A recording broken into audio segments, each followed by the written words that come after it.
Jadi wirid-wirid atau zikir-zikir yang warid dari Nabi sallallahu alaihi wasallam.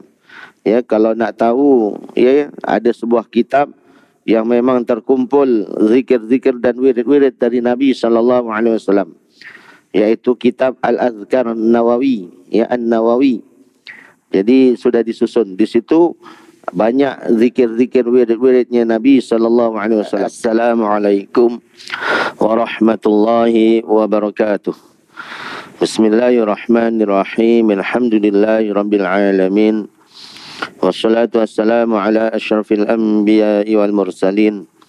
Sayyidina wa habibina wa syafi'ina wa qurrati a'yunina wa man tawassalna ila rabbina wa maulana Muhammadin sallallahu alaihi wasallam wa ala alihi wa ashabihi wa azwajihi wa dhurriyyatihi wa ahli baitihi ajma'in. Subhanaka la ilma lana illa ma 'allamtana innaka antal alimul hakim. Rabbi shrah li sadri wa yassir li amri wahlul 'uqdatam min lisani yafqahu qawli wa la hawla wa la quwwata illa billahil aliyyil azim. Amma ba'd.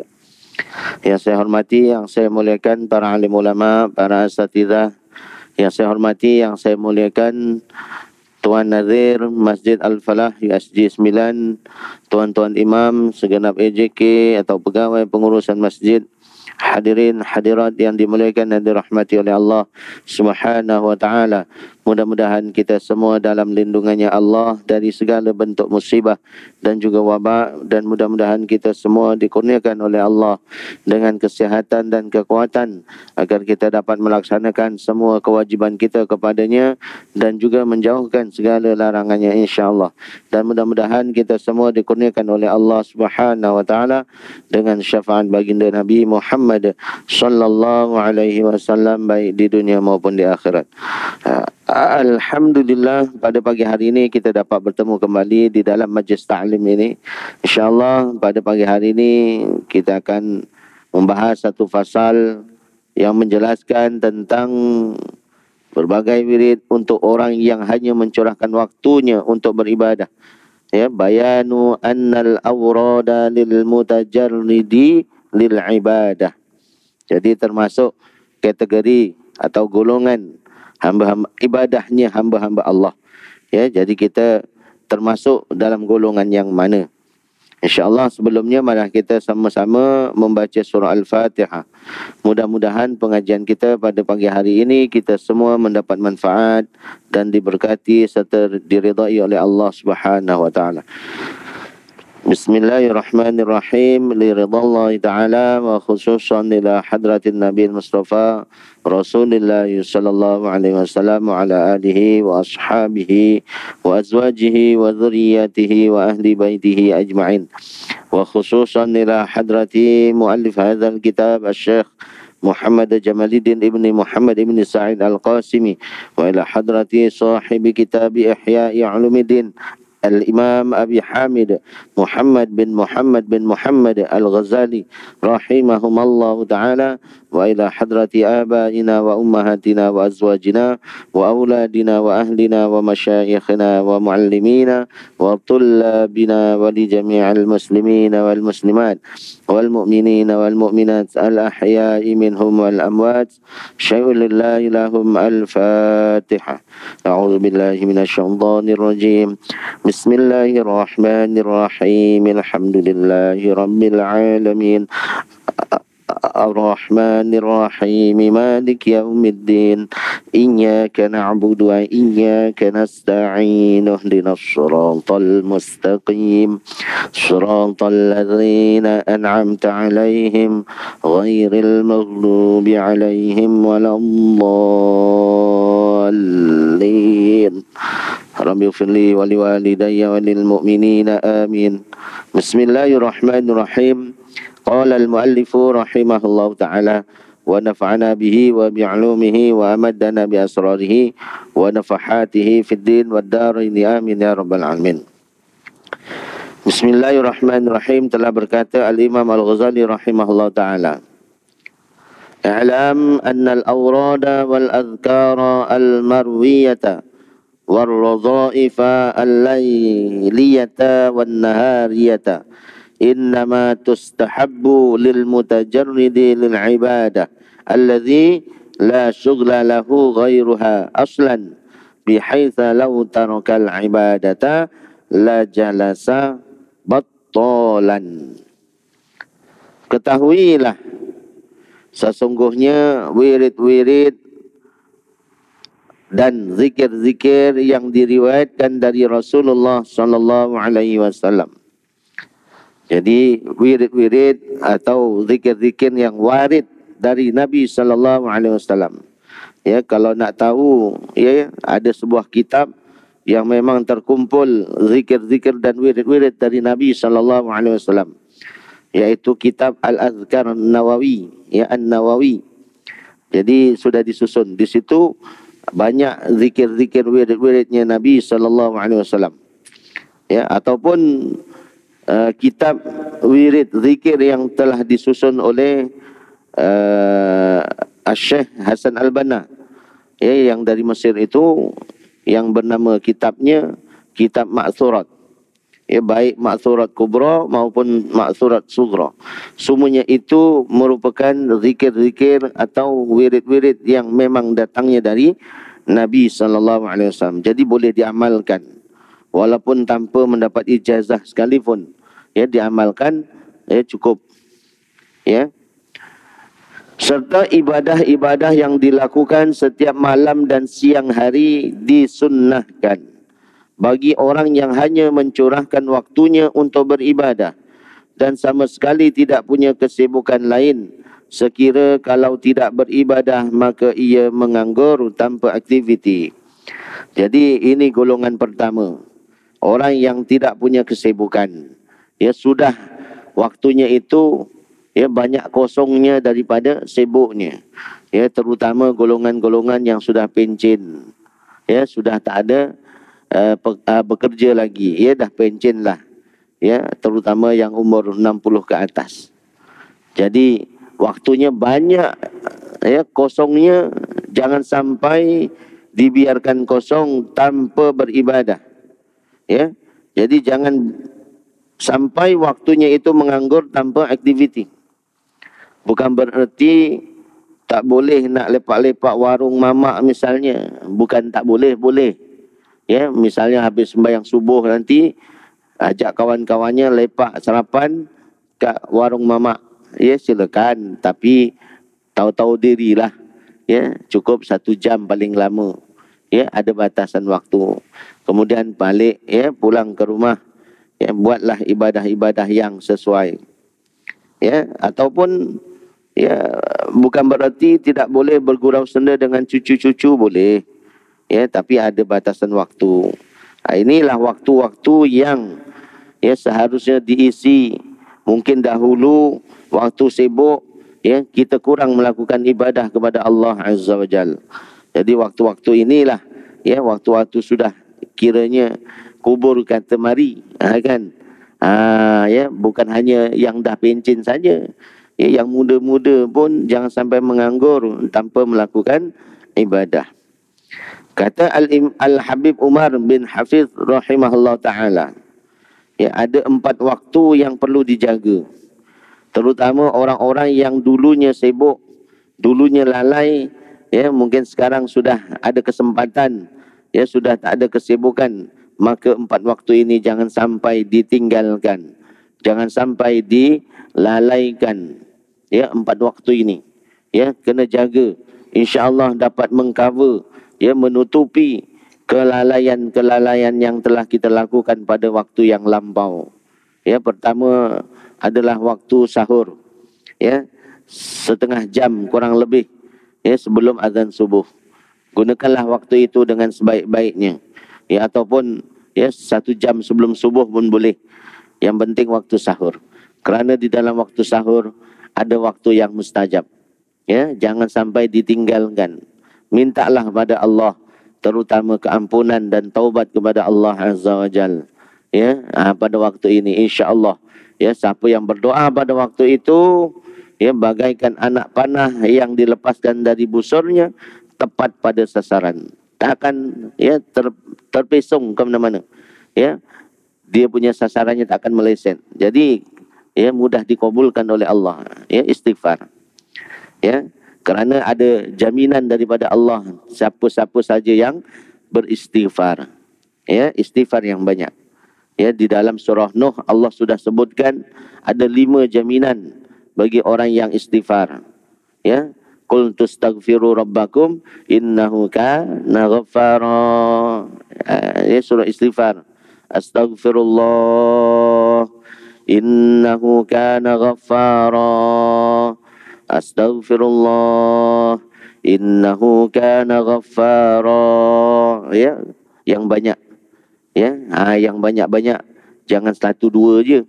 Ya, insya-Allah mudah-mudahan Allah terima ampunan kita. Ya, jadi bagi orang yang bagi orang yang istighfar, ya, di dalam surah Nuh Allah sebutkan, ya, ayat yang ke-11, yursilis sama alaikum midrara. Ya, jadi siapa yang istighfar, Allah akan turunkan air hujan dari yang lebat dari atas langit. Jadi kalau misalnya kemarau, ya, kemarau panjang, ya, susah dapat air, ya, tanaman jadi kering, ya, suruh istighfar yang banyak. Makanya disunahkan sebelum solat sunat istisqa 3 hari diumumkan supaya berpuasa sunat dan memperbanyakkan istighfar. Ini salah satunya jaminan daripada Allah. Ya, kalau kemarau. Kemudian wa yumdidukum bi amwalin wa banin. Ini yang kedua dan yang ketiga.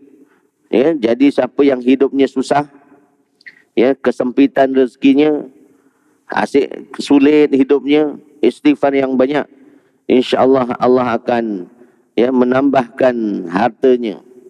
Ya, rezekinya Allah akan tambahkan dengan istighfar. Banyakkan istighfar. Ya, kalau hidupnya rasa susah terus istighfar terus. Kemudian wabanin, dan Allah tambahkan anak. Ya, bagi siapa yang tak punya anak, lama tak punya anak, sudah teringin punya anak, begitu juga, ya, yang teringin punya cucu, anaknya dah nikah tapi tak punya anak. Ya, belum punya anak, kita dah teringin nak timang cucu, suruh anaknya itu istighfar yang banyak. Ya, suami isteri istighfar yang banyak, istighfar yang banyak. Ya, jangan 1, 2, 3 saja. Ya, istighfar yang banyak 1000 kali. Ya, mudah saja. Astaghfirullahalazim innahu kana ghaffara. Astaghfirullahalazim innahu kana ghaffara. Kan mudah. Ya, tak susah. Kemudian jaminan Allah bagi yang istighfar, wa yaj'al lakum jannatin. Allah jadikan kebun-kebun, ya, kebun-kebunnya, ya, tanam pokok durian. Misalnya punya dusun durian, buahnya tak pernah menjadi. Ya, bunga tapi gugur, bunga gugur, tak pernah jadi durian. Istighfar yang banyak. Ya, Allah akan jadikan kebun-kebunnya dengan hasil. Ya, istighfar yang banyak. Ya, kebun sawitnya kurang hasilnya, istighfar yang banyak. Ya, punya kebun sawit tapi hasilnya kurang. Ya, istighfar yang banyak. Getah, punya pokok getah banyak tapi hasilnya kurang, istighfar yang banyak. InsyaAllah Allah jadikan hasil.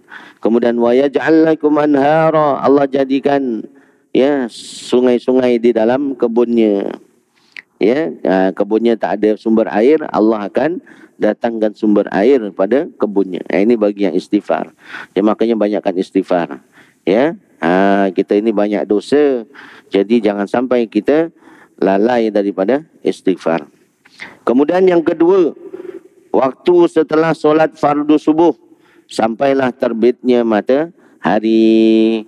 Waktu ini waktu yang terbaik.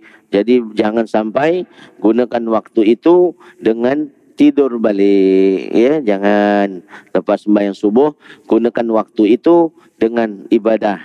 Terserah apa-apa saja ibadah. Ya, carilah ibadah yang paling utama. Ya, ibadah paling utama itu yang pertama ya solat fardu. Itu sudah tak boleh ditolak ansur lagi. Ya, paling utama itu solat fardu. Makanya siapa yang beribadah selain solat fardu, ya, puasa sunat dia buat.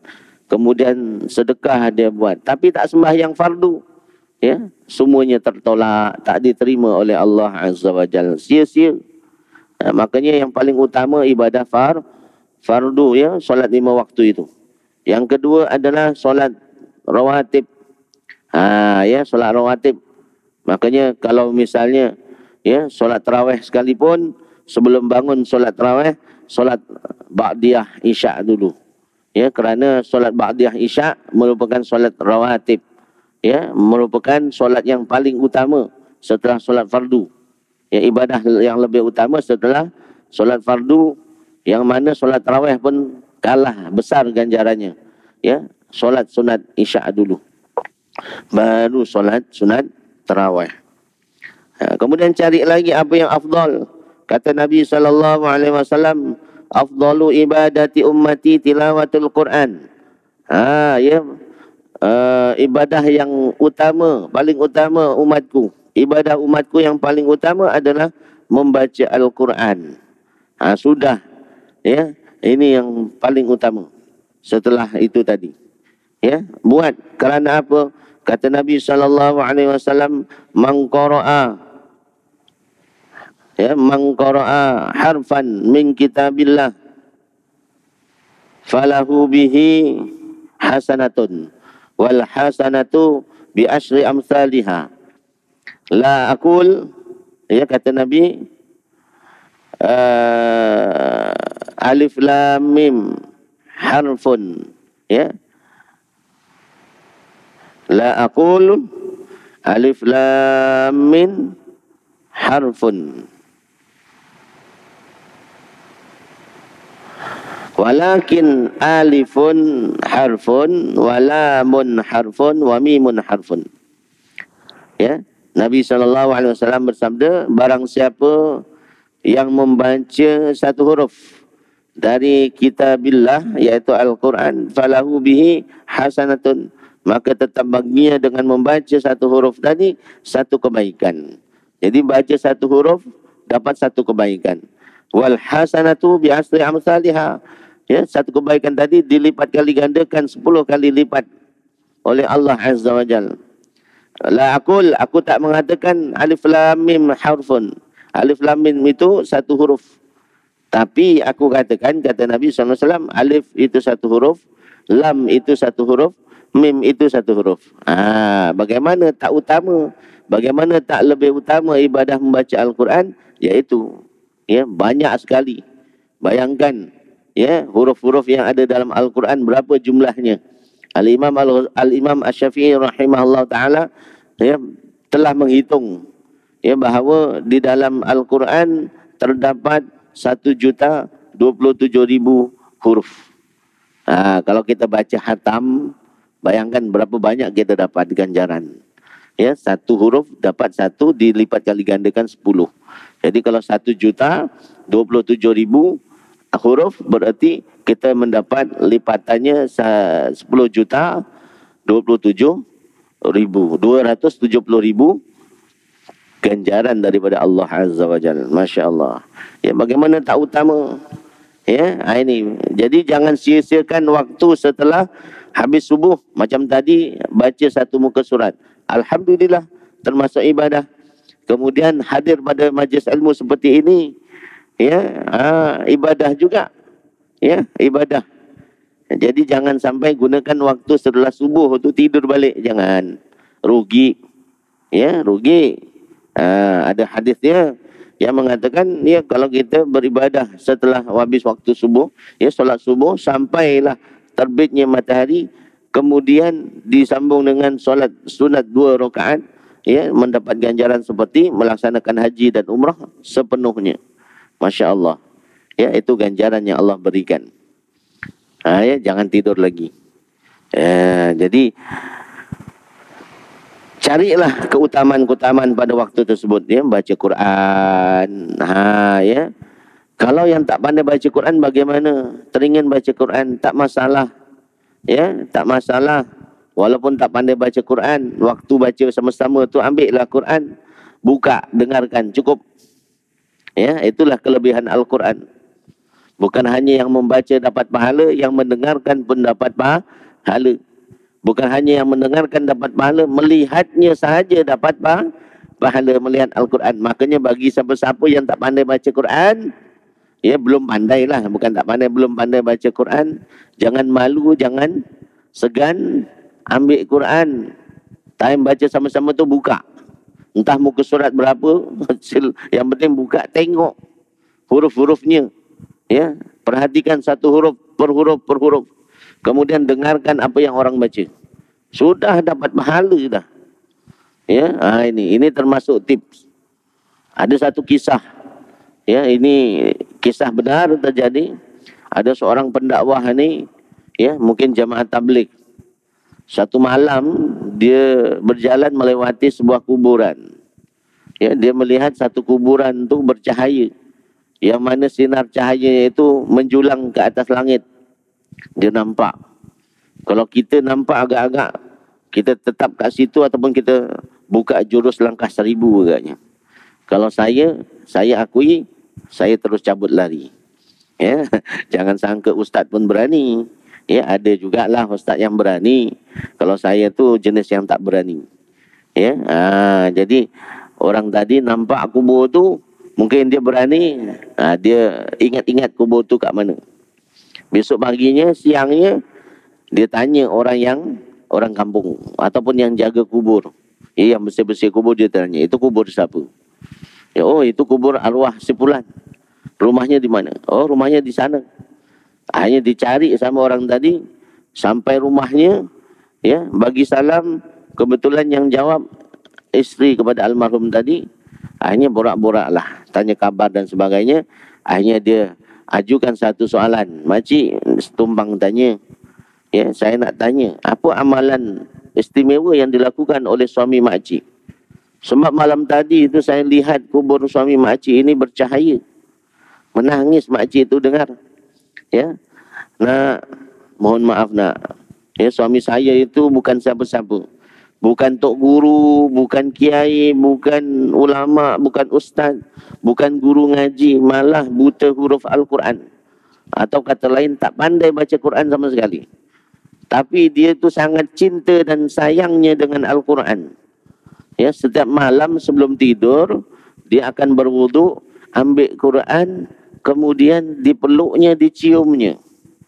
Ya, dipeluk dan diciumnya, kemudian dibukanya Al-Quran satu persatu, ya, lembar per lembar, seperti orang membaca. Ya, dilihat hurufnya dari atas sampai ke bawah. Ya, sambil menangis. Ya, sambil menangis. Mohon pada Allah, ya Allah, ampunilah aku, ya Allah. Aku tak pandai baca Quran. Ya Allah, ya, janganlah engkau menghisap aku sebab aku tak pandai baca Quran. Menangis. Ya, kalau dilihat Qurannya tu, kata pemuda tadi, ya memang sudah lusuh. Tandanya Quran tu sering dibuka. Ya, sering dibuka. Kemudian ada bekas tanda air mata, bekas-bekas air matanya tu ada di lembaran, menangis. Ya, dengan itu sahaja Allah naikkan darjatnya, Allah muliakan dia dengan diterangkan kuburnya besok. Ya, di alam barzah tu diterangkan. Bayangkan. Ya, memang ada hadis Nabi SAW. Ya, kurang lebih maksudnya ada 3 perkara kalau dilihat sahaja dapat pahala. Ya, di 3 perkara ni kalau kita lihat sahaja dapat pahala. Pertama, melihat Kaabah. Ya, cuma hadis tu tak menjelaskan Kaabah yang original ataupun Kaabah sekadar gambar Kaabah kita tengok dapat pahala, tak dijelaskan. Ya, melihat Kaabah dapat pahala. Yang kedua, melihat wajah kedua mak bapak. Ya, melihat wajah kedua mak bapak dapat pahala. Ya, makanya kalau lama tak jumpa mak bapak, ya, video call lah. Ya, video call. Kalau dulu susah. Ya, kalau dulu telefon dengar suara je. Sekarang ya boleh nampak wajah dah, video call. Ya, dengan melihat wajah mak bapak tu dapat pahala. Bayangkan. Yang ketiga, melihat mushaf. Ya, melihat Al-Quran, itu juga dapat pahala. Bayangkan, Masya Allah.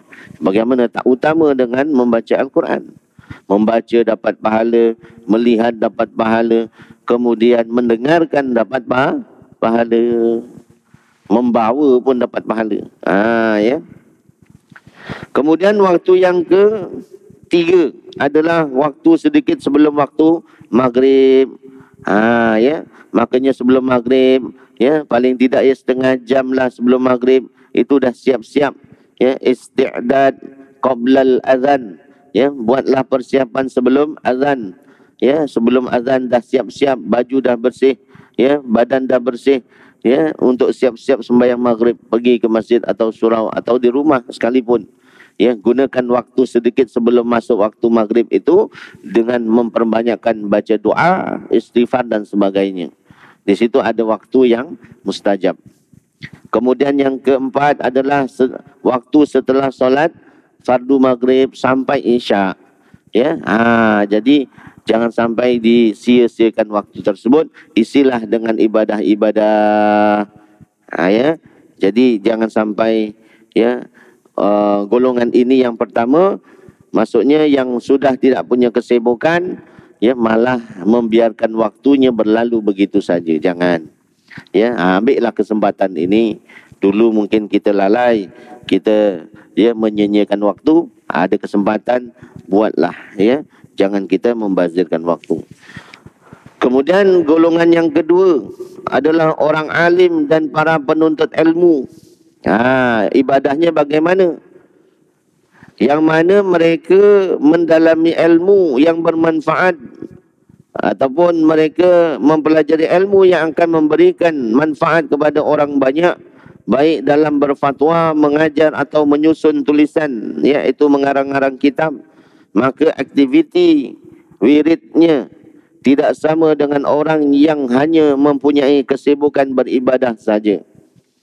Ini pun jangan kita pertikaikan, ya, jangan kita beri komen-komen yang tak elok lah terhadap golongan ini, ya, iaitu para alim ulama, ya, para tok guru ataupun para pendakwah ataupun para pelajar penuntut ilmu, yang mana kalau kita tengok kadang-kadang mereka ibadahnya tak seperti ibadahnya ahli ibadah, ya, malah mereka tak banyak buat ibadah, zikirnya pun tak banyak. Ya, yang mereka tekankan di sini adalah dalam hal menuntut ilmu. Ya, mereka sibuk dengan masalah ilmu. Jadi masalah zikir wiridnya mereka kurang. Janganlah kita yang mungkin punya banyak ibadah itu, ya, beri komen-komen yang tak elok, ya, katanya alim, katanya berilmu, tapi ibadah pun malas. Jangan, nanti dulu, ya. Makanya di sini Imam Ghazali rahimahullah ta'ala mengatakan wirid dan zikir mereka itu tidak sama dengan orang yang menghabiskan waktunya semata-mata untuk ibadah kepada Allah, ya, lain.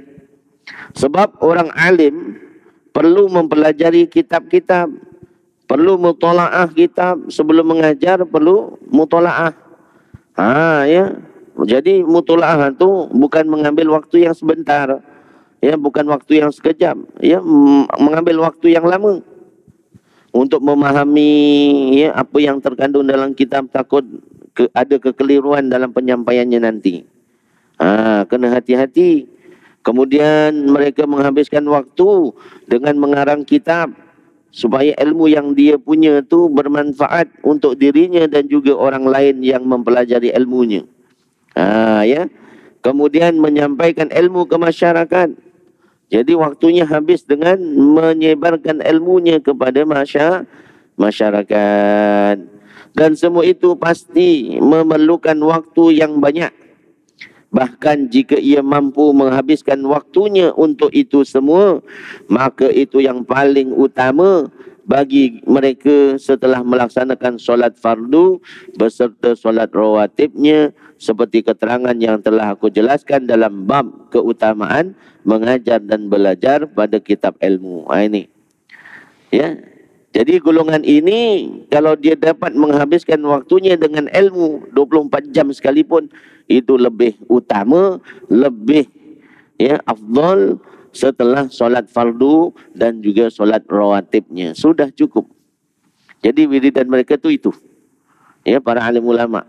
Makanya dulu kami ketika dalam waktu menuntut ilmu dilarang, ya, mengamalkan zikir-zikir yang terlalu panjang. Lebih-lebih lagi mengikuti thariqah. Ya, thariqah apa saja, Naqsabandiyah ke, Sazaliyah ke, Qadiriyah ke, kan dilarang, tak boleh. Ya, maksudnya bukan tak boleh mengikuti thariqah, boleh, tapi belum waktunya. Ketika menuntut ilmu jangan, dilarang. Cukup thariqahnya kita pada waktu itu thariqah talabul ilmi. Ya, talabul ilmi juga termasuk thariqah. Ya, orang yang menuntut ilmu itu termasuk sedang menjalankan thariqah menuju Allah Azza wa Jal. Jadi habiskan waktunya dengan thariqah, ya, untuk menuntut ilmu. Sebab apa? Kalau kita sedang belajar, kemudian banyak zikirnya, banyak wiridnya, waktunya habis dengan berwirid, berzikir, ilmu yang kita cari tak dapat, ya, malah apa yang kita niatkan, tujukan, tak kita dapati, ya, dapat ilmunya sedikit. Sebab kita dah habis waktunya dengan zikir. Padahal menuntut ilmu itu, ya, suatu perkara yang wajib. Zikir itu sunnah, kan? Jadi dahulukan yang wajib. Ya, makanya kami dilarang. Apalagi mengamalkan ilmu-ilmu hikmah. Ya, ilmu-ilmu hikmah lah. Ya, kalau ilmu hikmah itu ilmu-ilmu, ya, yang untuk kita ambil dia punya khasiat dia. Ya, kita ambil dia punya kelebihan dia, ya, untuk jadi sakti lah katanya. Ya, boleh kebal, boleh dan sebagainya, dilarang malah. Ya, kerana boleh mengganggu dalam, ya, mengajar dan pembelajaran. Sebagaimana Rasulullah sallallahu alaihi wasallam telah bersabda, "Man salaka tariqan yadlubu fihi ilman, salakallahu lahu tariqan ilal jannah."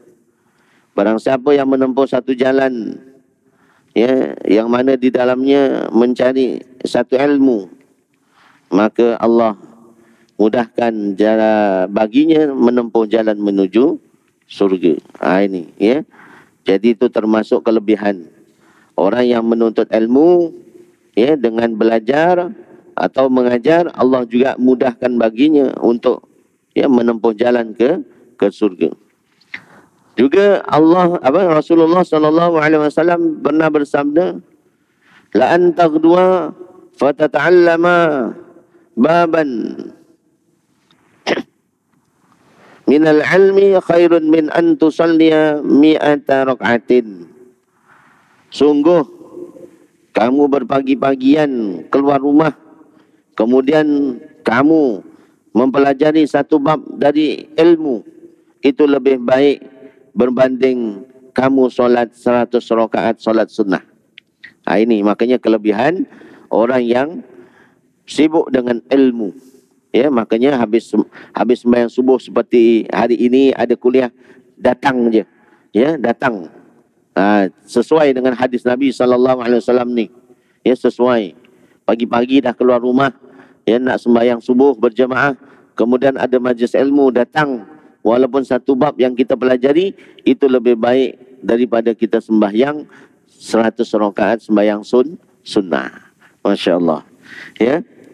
Makanya Al-Imam Al-Ghazali rahimahullah ta'ala mengatakan hal ini tidak berlebihan, bahkan tepat sekali. Ya, keutamaan orang yang menuntut ilmu itu seperti itu. Sebenarnya banyak hadis-hadis Nabi SAW menjelaskan tentang keutamaan ilmu tersebut dibanding dengan ibadah yang lain. Kerana dengan belajar dan mengajar ilmu sama dengan selalu berzikir kepada Allah Subhanahu wa taala. Ya, sama sebenarnya. Orang yang menuntut ilmu atau mengajarkan ilmu seperti orang yang selalu ingat kepada Allah, berzikir kepada Allah Azza wa Jalla, menghayati firman Allah Subhanahu wa taala dan juga menghayati sabda-sabda Rasulnya.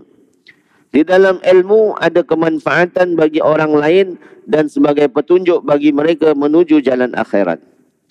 Ya, kenapa menuntut ilmu itu lebih utama daripada kita menghabiskan waktu sepenuhnya dengan berzikir? Kerana kita kalau beribadah sendiri, berzikir, berwirid, itu untuk diri kita sendiri. Ya. Balasannya, ganjarannya yang kita dapat sendiri. Tapi kalau kita ada ilmu, kita sampaikan kepada orang, ya, manfaatnya untuk diri sendiri dan juga untuk orang lain. Ya, dapat, ya, dirinya dapat, orang lain dapat manfaat. Kalau hanya ibadah sendiri, manfaatnya hanya kita sendiri yang dapat. Makanya, ya, tidak berlebihan, kata Imam Al-Ghazali rahimahullah ta'ala, mengatakan, ya, zikirnya para alim ulama seperti ini, itu orang yang menuntut ilmu seperti ini, ya, sesuai bagi mereka. Banyak sekali satu permasalahan yang dipelajari oleh pelajar yang boleh memperbaiki ibadahnya seumur hidup. Jadi orang yang mempelajari ibadah, ya, mempelajari ilmu, dia dapat memperbaiki segala ibadahnya seumur hidup. Jadi sudah pasti ibadahnya itu benar. Ya, al-ilmu imam wal amal makmum. Ilmu itu imam, perlu didahulukan. Ya, yang perlu didepankan tu imam, ya, ilmu. Al-amal itu makmum. Amal itu makmum yang mengikuti ilmu. Tak mungkin amal itu menjadi imam kepada ilmu, tidak mungkin. Ya. Kalau orang yang beramal tanpa ilmu, belum tentu amalnya diterima oleh Allah Azza wa Jalla. Ini, ya, makanya sesuai dengan apa yang dikatakan oleh Al-Imam Al-Ghazali rahimahullah ta'ala. Andai tidak mempelajarinya, nescaya usaha yang dilakukannya sia-sia. Ibadah yang dilakukannya itu sia-sia. Kan? Sedangkan bagi orang awam dan para pelajar, yang lebih baik adalah menghadiri majlis ilmu daripada menyibukkan diri dengan wiridan. Ni bagi kita ni, ya, teguran atau nasihat, ingatan daripada Al-Imam Al-Ghazali rahimahullah ta'ala, agar kita ini yang awam ni, orang awam ni, sebaiknya, ya, menghabiskan waktu dengan menuntut ilmu berbanding dengan daripada menyibukkan diri hanya sekadar wirid saja. Ya, jadi kita disuruh, ya, oleh Imam Al-Ghazali rahimahullah ta'ala untuk menghabiskan waktunya dengan mempelajari ilmu. Ada majlis ilmu datang, ada majlis ilmu datang. Jangan kita tak datang. Ya, ada ceramah perdana kat TV, dengarkan. Ya, walaupun dalam media sosial atau sebagainya, dengarkan, tak masalah. Ya, sebagaimana berkatanya Al-Habib Umar bin Hafiz, bagaimana kalau kita mempelajari ilmu, ya, melalui media sosial, apakah, ya, hubungan antara murid dan guru itu bersambung? Tetap bersambung. Selagi gurunya menyampaikan ilmu yang benar, ya, tetap, ya, ada kaitan antara guru dan murid sama. Ya. Itu golongan yang kedua, iaitu ibadahnya para alim ulama dan para pelajar penuntut ilmu. Jadi jangan kita, ya, komen kepada golongan ini, nampak, ya, ibadah zahiriahnya tu kurang. Ya, mereka ternyata lebih utama daripada ahli ibadah. Kemudian golongan yang ketiga, bagi pekerja yang perlu menafkahi keluarganya, maka tidak dibolehkan baginya menelantarkan keluarga dan menghabiskan waktu untuk melakukan ibadah. Ini golongan yang ketiga adalah golongan yang masih punya kesibukan. Maksudnya kesibukan, ya, dalam urusan mencari nafkah untuk keluarganya, ya, yang punya tanggungjawab. Jadi tak boleh dia berhenti kerja ataupun ambil cuti lama semata-mata tujuannya untuk beribadah kepada Allah Azza wa Jalla. Tak boleh. Ya, tak boleh. Malah jatuh haram sekiranya menelantarkan, membiarkan keluarganya, ya, tidak dicukupkan nafkahnya. Tak boleh. Ya. Termasuklah orang yang nak pergi berdakwah dan sebagainya. Kalau masih punya tanggungjawab, perlu ditunaikan. Ya, sedangkan orang yang nak berhaji saja, ya, haji ini adalah sebuah rukun dalam rukun Islam, wajib bagi yang mampu. Kalau tak mampu lagi, tak dikenakan, ya, tak ditegaskan untuk melakukan. Ni. Makanya kalau orang yang nak berdakwah, kalau misalnya belum punya biaya ya untuk pergi dalam perjalanan dan juga biaya untuk orang yang ditinggalkan, ya, tak perlu berdakwah pun tak masalah sebab tak ada kewajiban lagi. Ya, kewajibannya tetap pada keluarganya. Ini ya perlu diperhatikan.